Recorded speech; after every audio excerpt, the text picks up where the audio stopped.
지난 토요일 5월 30일이 되겠습니다. 차를 타고 가는데 그리 여기저기에 연등이라는 것이 달려 있었습니다. 갑자기 막 연등들이 달리게 된 것이에요. 왜 갑자기 그리 연등들이 달렸을까요? 원래 석가탄신일이 올해는요 음력으로 이제 원래 치지 않습니까? 4월 30일이었는데 코로나 사태로 한 달을 연기하여 5월 30일을 불교계에서는 석가탄신을 기념하는 날로 정하고 필요한 행사들을 했습니다. 그러니까 5월 30일이 올해 석가탄신일로 불교계에서는 지킨 셈이죠. 우리가 사는 동안 기념하거나 혹은 기억해야 할 것들이 꽤 됨을 우리가 경험하면서 살고 있습니다. 이스라엘 백성들도 마찬가지였습니다. 그래서 그들에게는 절기가 있었습니다. 절기가 되면 하나님께서 그 절기 기간 동안 그들에게 베푸셨던 은혜의 행적들을 더듬어 보면서 감사하고 또 그들의 부름에 대해서 생각하는 기회를 가졌습니다. 여기저기 기념물을 세웠습니다. 오늘 살펴보게 될 길갈의 12돌 세운 것도 기념물이 될 것입니다. 돌단을 쌓고 여러 가지 필요한 기념할 만한 그런 건축물도 있을 수가 있고요. 지명 마찬가지죠. 정말 하나님의 은혜가 서려 있는 곳 버니엘, 하나님의 얼굴을 배웠기 때문에 하나님의 얼굴이란 뜻 아니겠습니까? 베델, 하나님의 집, 이런 식으로 지명이 또 그들로 하여금 하나님의 은혜를 기억하게 만드는 그런 수단, 그런 역할을 하는 도구가 되었습니다. 심지어 아이를 낳으면 아이들의 이름에도 늘 하나님이 들어가는 경우들이 많았습니다. 그래서 대체적으로 성경에 나타나는 인명, 사람의 이름 가운데 여, 요, 야 이런 것들이 붙어 있으면 다 하나님과 관련된 이름입니다. 한 가지만 예를 들죠. 엘리야, 무슨 뜻일까요? 엘리야, 나의 하나님은 여호와시다. 엘리야의 이름 뜻은 나의 하나님은 여호와시다. 그러니까 엘리야는요 하나님 여호와 이름 안에 다 들어있는 것이에요. 천지를 창조하신 하나님이 스스로 계신 모든 것을 주관하시는 나의 여호와시다. 얼마나 멋진 이름입니까? 그러니까 정말 이스라엘 백성들에게는 기억하고 기념하는 것이 중요했습니다. 그래서 오늘은 저희들은 길갈에 세운 12돌 이야기를 좀 잠시 나누고 또 기도할까 합니다. 이스라엘 백성들이 가나안 땅, 약속의 땅, 정말 하나님께서 복으로 주신 그 땅에 들어가기 위해서 마지막 그들이 건너야 했던 강이 요단강입니다. 요단강 동편에서 서편으로 이제 들어가게 되는 것입니다. 그런데 그들이 요단강을 건너갈 쯤에는 요단 강물이 불어나서 쉽게 건널 수 있는 형편이 못 되었습니다. 아마 이스라엘 방문하신 분들은 어떨 때 좀 계절에 따라 달라요. 우기 혹은 또 건기 다른데요. 어떨 때 보면은 도림천보다도 못하는 경우들도 있습니다. 물이 말라가지고요. 어떨 때는요 막 이 범람을 하고 요단강이 정말 굉장히 급류 탁한 그런 물들이 막 흐르고 그럴 때가 있습니다. 아무튼 이스라엘 백성들이 가나안 땅에 들어갈 즈음에는 요단 강물이 불어서 사실 이스라엘 백성들이 자신의 발로 건너가기에는 쉽지가 않은 상황이었습니다. 여호수아서 3장 15절을 제가 읽어드리겠습니다. 요단이 곡식 거두는 시기에는 항상 언덕에 넘치더라. 궤를 맨 자들이 요단의 이름에 궤를 맨 제사장들의 발이 물가에 잠기자. 그래서 이제 제사장들이 언약궤를 메고 먼저 들어가면서 요단강물이 밀려나게 됩니다. 홍해에 길이 생긴 것처럼 요단강에 하나님께서 요단강물을 밀어내셔서 길을 만드신 것이죠. 그래서 요단강을 이처럼 건넌 것을 기념해서 이스라엘 백성들은 기념비를 세우는데, 기념비를 해봤자 돌 12개를 세우는 것입니다. 먼저 9절에 보면 살펴보지는 않겠습니다. 요단 강바닥에 마른 땅이 되지 않았습니까? 거기에 12돌을 세워요. 그리고 다시 강물이 덮이겠죠. 강물이 그냥 흐르게 되는 것이죠. 강문에서 나와서 처음으로 그들이 장막을 쳤던, 가나안 땅이 이제 들어왔습니다. 처음으로 장막을 쳤던, 텐트를 쳤던 그곳에 다시 돌 12개를 세웁니다. 그것이 20절에 나오죠. 자, 12은 뭐 너희 짐작을 하시겠죠. 왜 12일까요? 이스라엘이 모두 몇 지파로 되어 있나요? 예, 12지파. 우리는 함께 하나님께서 도우셔서 인도하셔서 이제 요단강물을 마른 땅처럼 밟고 건너 약속의 땅에 들어왔다. 그리고 이제 후일에 12돌을 보는 이제 자손들이 이 돌들의 뜻이 무엇입니까? 물어볼 때에 이렇게 답할 것이 오늘 본문 22절의 내용입니다. 다시 한번 볼까요?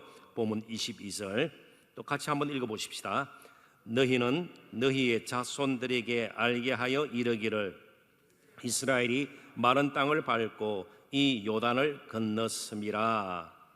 아멘. 그러나 마른 땅을 밟은 것만을 기념해서는 안 되었습니다. 누가 요단 강물을 마르게 해서 건널 수 있도록 이끌어 주셨는가를 가르쳐 주어야만 되죠. 그것이 23절 24절 이어지는 말씀 가운데의 내용입니다. 너희의 하나님 여호와께서 요단물을 너희 앞에서 마르게 하사 너희를 건너게 하신 것이 너희의 하나님 여호와께서 우리 앞에 홍해를 말리시고 우리를 건너게 하신가 같았나니 이는 땅의 모든 백성에게 여호와의 손이 강하신 것을 알게 하며 너희가 너희의 하나님 여호와를 항상 경외하게 하려 하심이라.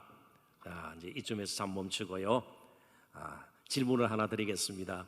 우리가 성경 구절을 본문 또 주위에 있는 말씀 제가 또 이미 여러분들을 또 위해서 준비한 설교 원고를 또 통해서 말씀을 나누는 가운데 제일 많이 사용되었던 단어가 뭔 것 같아요?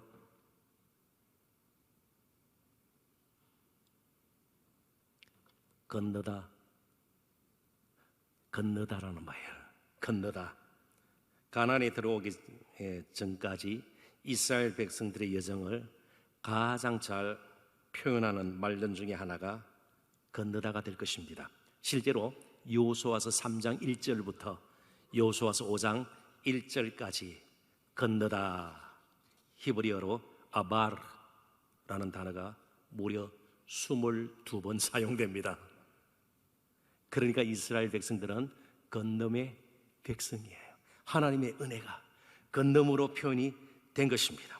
이스라엘 백성들은 홍해를 건너서 광야를 건너서 마침내 요단강을 건너서 약속의 땅에 들어간 것이에요. 그래서 이스라엘 사람들을 애굽 사람들이 볼 때에 도대체 저 사람들이 뭘까? 그래서 유대인들을 히브리인이라 그럽니다. 그죠? 그래서 유대 사람들이 사용하는 말을 우리는 히브리어라 그러지 않아요. 히브리라는 말 여러 가지 해석이 있습니다만은 가장 저는 적절한 해석이 아바라에서 파생된 핫비루라는 단어에서 온 히브리 핫비루 무슨 뜻인가 하면 그래서 히브리라는 말은 건너온 자들 건너온 자 그런 뜻이 되는 것이에요. 히브리 핫비루 건너온 자. 그러니까 이스라엘 백성들은 늘 건너므로 그들의 존재가 이어졌던 백성입니다. 이스라엘 백성들은 하나님의 은혜로 걷는 자들이었습니다. 늘 건너갔습니다. 우리 가운데도 어떤 분들은 이 시간까지 사는 동안 경랑과 우한의 바다를 건너고 때로는 눈물과 아픔의 강을 건너서 오늘에 이르는지도 모릅니다. 참 남이 알지 못하는 마음의 상함, 아픔들, 고통들, 외로움이 있었지만 그걸 다 건너서 오늘 이 자리까지 오게 된 거 먼저 감사하십시다. 그래서 건너면 항상 두 가지를 특별히 이스라엘 백성들이 요단강을 걷는 것은 두 가지를 의미합니다. 첫 번째는요, 감사. 마른 땅을 허락하셔서 광야 가운데서도 하나님께서 늘 만나와 매출하기로 정말 반석에서 나는 샘물로 불기둥과 구름기둥으로 인도하셔서 결국은 요단강을 건너 가나안 땅에 이르게 하신 하나님 은혜 감사하고요. 건너면요 두 번 다시 되돌아가지 말라는 결단의 의미가 있습니다. 감사와 결단 한번 따라해 보십시다. 감사와 결단.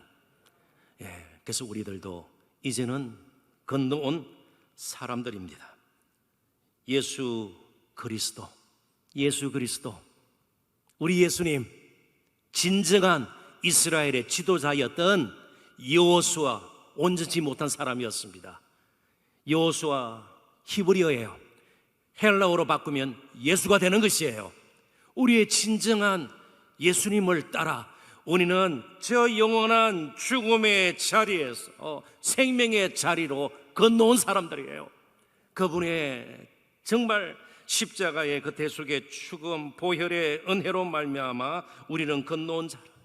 그래서 우리는 세 달을 맞이하든지 또 한 달을 보내든지 어디에 있든지 감사할 수 있어야 합니다.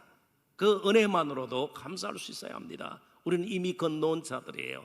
그리고 우리는 두 번 다시 세상으로 돌아가서는 안 됩니다. 여기 세상은 정욕으로 살던 그 모든 것을 다 의미합니다. 그래서 찬양곡 가운데서도 세상 등지고 십자가 보내 날마다 온전한 완전한 진정한 여호수아 구원의 주님이신 우리는 예수님을 따라서 계속해서 사망에서 생명으로 건너온 그 은혜를 노래하면서 나가야 합니다. 누가복음 16장 26절에 보면 거지 나사로와 부자의 비유가 나오는데 거기 거지 나사로가 아브라함의 품에 이렇게 안겨 있고요. 그리고 부자는 지옥불에서 너무너무 고통을 당하면서 그쪽으로 가기를 원해요. 그때 아브라함이 뭐라고 그럽니까? 우리 사이에는 큰 구렁텅이가 있어 건너가고 건너올 수가 없다. 그래요. 이제 우리는 앞을 보고 나아가야 합니다. 우리의 가나안을 향해서 나아가야 합니다. 가나안은 축복의 땅일 뿐만 아니라 도전의 땅이기도 합니다. 앞에 놓인 가나안 7족과 싸움을 싸워야 하고 주신 토지를 분배하며 그곳에서 하나님의 의를 이루어야 합니다. 이제 말씀을 정리합니다. 하나님께서 예수 그리스도 안에서 저와 여러분을 이제는 하늘에 속한 자로 삼아 주셨습니다. 이스라엘 백성들이 더 이상 그들을 지배하고 압제했던 종살이하게 만들었던 애국과의 관계가 끝났음을 알고 애국에 살던 방식을 버리고 애국을 동경하거나 미련을 두지 않고 이제 가나안을 향해서 특별히 여리고성을 향해서 나가야 했던 것처럼 이제 저희들도 새로운 한 달 맞이하고 49주년을 맞이하고 50주년을 향해서 100년을 향해서 나아가는 정말 전진하는 미래지향적인 영성을 가지고 힘을 합쳐야 될 것입니다. 소명의 길을 가야 할 것입니다. 이제 저는 우리 예수님께서 나를 따르라고 한 말씀이 얼마나 복된 말씀인가를 다시 한번 되새기면서 말씀을 맺고자 합니다. 나를 따르라. 굉장히 힘든 것 같아요. 많은 것을 포기하고. 그렇습니다. 제자들 건물을 버려두고, 그죠? 또 돈벌이 되는 세간에서의 일들을 다 뒤로 하고 예수님을 따랐습니다. 그런데 건너과 연결할 때에 때로는 풍랑이는 바다와 같은 메마른 광야와 정말 어두움과 고통의 골짜기를 지나가야 할 때 먼저 가신 주님이 계시니까 우리는 따라가기만 하면 되는 것이에요. 이게 복이죠. 우리가 앞서서 계측해서 헤쳐나가는 것이 아니고 주님을 따라가기 때문에.